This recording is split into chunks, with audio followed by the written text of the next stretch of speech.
আসসালামু আলাইকুম, বিসমিল্লাহির রহমানির রহিম। সুপ্রিয় শিক্ষার্থীবৃন্দ, তোমরা সপ্তম শ্রেণীতে পড়ো, তোমাদের আজকে পাঠ 9 আখিরাত সম্পর্কে আলোচনা করা হবে। আখিরাত অর্থ পরকাল, পরকাল অর্থ ইহকালের বা দুনিয়ার জীবনের পরের জীবন। দুনিয়ার জীবনই হলো মানুষের জীবনের শেষ নয়, বরং মানুষের জন্য আরেকটি জীবন রয়েছে, সেই জীবনই হলো পরকাল জীবন, পরকালীন জীবন। পরকালীন জীবন অনন্ত। এই জীবনের শুরু আছে কিন্তু শেষ নেই। আল্লাহ তাআলা পবিত্র কোরআনে পাকে বলেছেন, ইন্নামা হাযিহি হায়াতুদ দুনিয়া মাতাউল ওয়া ইন্নাল আখিরাতা হিয়া দারুল কারার। যার অর্থ হলো, এই দুনিয়ার জীবন তো অস্থায়ী উপভোগ বস্তু মাত্র, আর নিঃসন্দেহে আখিরাত হলো চিরস্থায়ী আবাস। সূরা আল মুমিন আয়াত 39। আখিরাতের বিশ্বাসের গুরুত্ব। আখিরাতে বিশ্বাস ঈমানের অন্যতম গুরুত্বপূর্ণ বিষয়। আখিরাতের বিশ্বাস করা অপরিহার্য। আখিরাত অবিশ্বাস করলে মানুষ ঈমানদার হতে পারে না। আল্লাহ তাআলা মুমিনদের গুণাবলী সম্পর্কে বলেন, ওয়াবিল আখিরাতি হুম ইউকিনুন। যার অর্থ হলো, আর তারা মুত্তাকিগণ আখিরাতের উপর দৃঢ় বিশ্বাস স্থাপন করে। সূরা আল বাকারা আয়াত হলো 4। আখিরাত হলো পরকাল, কবর, হাসর, মিজান, সিরাত, জান্নাত, জাহান্নাম ইত্যাদি আখিরাতের একটি পর্যায়। এই সবকটি বিষয়ের প্রতি আমাদের ঈমান আনতে হবে, কোনোটি অবিশ্বাস করা যাবে না। বলা হয়ে থাকে, আর দুনিয়া মাজরাতুল আখিরাত, অর্থাৎ হলো দুনিয়া আখিরাতের ষষ্ঠ ক্ষেত্র। অর্থাৎ দুনিয়া হলো আমল করার স্থান, আখিরাত হলো ফলভোগের স্থান। সেখানে মানুষ কোনো আমল করতে পারবে না, বরং দুনিয়াতে মানুষ যেরূপ আমল করেছে, যেরূপ ফলভোগ করবে, সেইরূপ ফলভোগ করবে। কৃষক শস্য ক্ষেত্রে যেরূপ চাষাবাদ করে সেরূপই ফল লাভ করে। জমিতে ধান লাগালে ফসল হিসেবে ধানই পাওয়া যায়। আর যদি কেউ জমিতে কাঁটা গাছ রোপণ করে, তবে সে শুধু কাঁটাই লাভ করে। দুনিয়ার জীবনও তদ্রূপ। আর দুনিয়াতে যে ব্যক্তি ঈমান এনেছে, সৎকর্ম করেছে, সে আখিরাতে সম্মান ও মর্যাদা লাভ করবে। তার আবাসস্থল হবে চিরস্থায়ী বা চিরশান্তির স্থান জান্নাত।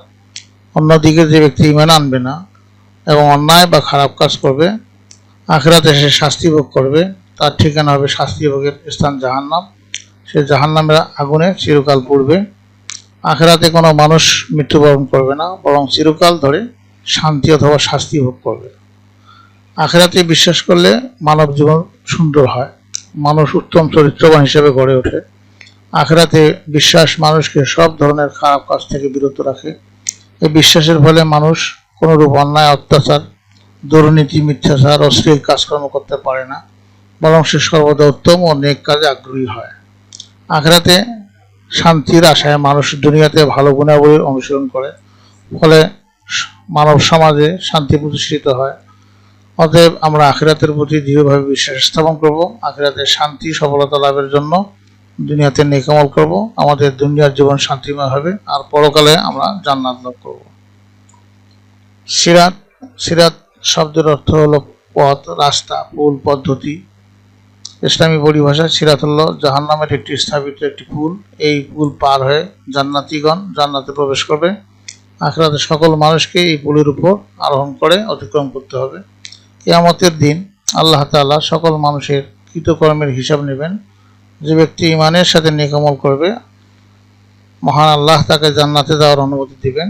জান্নাতীগণ সিরাতের উপর দিয়ে জান্নাতে প্রবেশ করবে। তাদের আমল অনুসারে সিরাত নানা রকম হবে।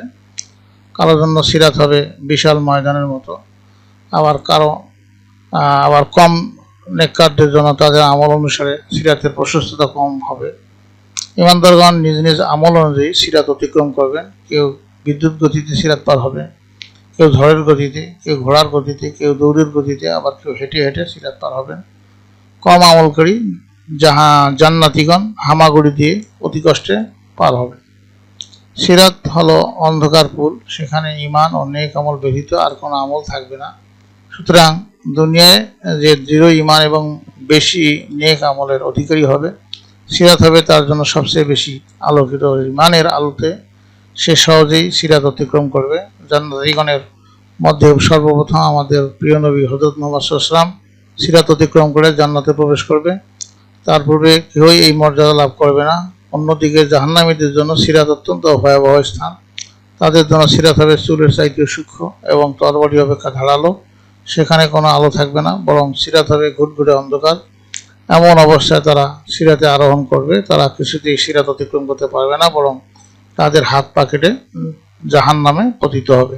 সিরাত সম্পর্কে পবিত্র কোরআনে আল্লাহ তাআলা বলছেন, বিসমিল্লাহির রহমানির রহিম, মিনকুম ইল্লা ওয়ারিদুহা ওয়া কানা আলা রাব্বিকা হাতমান মাকদিয়া। তার অর্থ হলো, এবং তোমাদের প্রত্যেকে তো অতিক্রম করবে, এটা তোমার প্রতিপালকের অনিবার্য সিদ্ধান্ত। সূরা মরিয়ম আয়াত হলো ৭১। এই সম্পর্কে মহানবী সাল্লাল্লাহু আলাইহি ওয়াসাল্লাম বলছেন, ইউদাউস সিরাতু বাইনা জাহরা জাহান্নাম। তার অর্থ হলো জাহান্নামের উপর সিরাত স্থাপিত হবে। মুসনাদে আহমদ শরীফ। আমরা সিরাতে বিশ্বাস করব, সহজে সিরাত অতিক্রম করার জন্য দুনিয়াতে বেশি বেশি নেকামল করব। এরপর হলো মিজান। মিজান অর্থ দাড়িপাল্লা, মৃত্যুদণ্ড মানে তুলাতুল্য, দাড়িপাল্লা তুলাদণ্ড, মানদণ্ড বা পরিমাপ করার যন্ত্র। ইসলামী পরিভাষায় যে পরিমাপক যন্ত্রের দ্বারা কিয়ামতের দিন মানুষের পাপ পুণ্য ওজন করা হবে তাকে মিজান বলা হয়। আল্লাহ তাআলা বলছেন, নাদাউল মাওয়াজিনাল কিসতা লিয়াউমিল কিয়ামাহ। যার অর্থ হলো, আর আমি কিয়ামতের দিন ন্যায় বিচারের মানদণ্ড স্থাপন করব। সূরা আল আম্বিয়া আয়াত হলো ৪৭। আমরা নিশ্চয়ই দাড়িপাল্লা দেখেছি, এর দুটি পাল্লা থাকে, এর মাঝে একটি দণ্ড থাকে। এগুলোর মাধ্যমে আমরা নানা জিনিস পরিমাপ করে থাকি। মিজান তেমনি একটি মানদণ্ড। এতে দুটি পাল্লাতে মানুষের সকল আমল ওজন করা হবে। এক পাল্লায় থাকবে পুণ্য, অন্য পাল্লায় উঠানো হবে পাপ। যে ব্যক্তির পুণ্যের পাল্লা ভারী হবে সে জান্নাতি, আর যে ব্যক্তির পুণ্যের পাল্লা হালকা হবে সে পাপের পাল্লা ভারী হবে, সে জাহান্নামী হবে। আল্লাহ তাআলা বলেন, ফামান সাকুলাত মাওয়াজিনুহু ফাউলাইকা হুমুল মুফলিহুন ওয়া মান খাফাত মাওয়াজিনুহু ফাউলাইকাল্লাযীনা খাসিরু ওয়া আনফুসাহুম ফি জাহান্নামা খালিদুন। যার অর্থ হলো, এবং যাদের পাল্লা পুণ্যের ভারী হবে সে হবে সফলকাম, আর যাদের পাল্লা হালকা হবে তারাই নিজেদের ক্ষতি করেছে, তারা জাহান্নামে চিরস্থায়ী হবে। সূরা আল মুমিনুন আয়াত হলো ১০২, ১০৩। মিজানের পাল্লা পুণ্য বা নেক কাজ বেশি হলে মানুষ সফলতা লাভ করবে, তার স্থান হবে জান্নাত। এজন্য বেশি বেশি নেক আমল করা উচিত। প্রিয় নবী হযরত মুহাম্মদ সাল্লাল্লাহু আলাইহি ওয়াসাল্লাম আমাদের নেকির পাল্লা ভারী করার জন্য বহু আমল শিক্ষা দিয়েছেন। তিনি বলেছেন, আলহামদুলিল্লাহ তামলাউল মিজান। আলহামদুলিল্লাহ বলা মিজানের নেকির পাল্লা পূর্ণ করে দেয়। সহিহ মুসলিম শরীফের হাদিস। অন্য হাদিসে রাসূল সাল্লাল্লাহু আলাইহি ওয়াসাল্লাম বলেন, দুইটি বাক্য এমন আছে যা দয়াময় আল্লাহর নিকট প্রিয়, উচ্চারণে সহজ এবং মিজানের পাল্লাকে ভারী করে। এই দুইটা বাক্য হলো সুবহানাল্লাহি ওয়া বিহামদিহি সুবহানাল্লাহিল আযীম। এর অর্থ হলো, অর্থ এখানে দেওয়া হয়নি। আচ্ছা, আমরা এই দোয়া শিখব এবং বেশি বেশি পাঠ করব, এতে আমাদের নেকির পাল্লা ভারী হবে। আল্লাহ তাআলা আমাদের ভালোবাসবেন এবং আমাদের আখিরাতে সফলতা লাভ করব।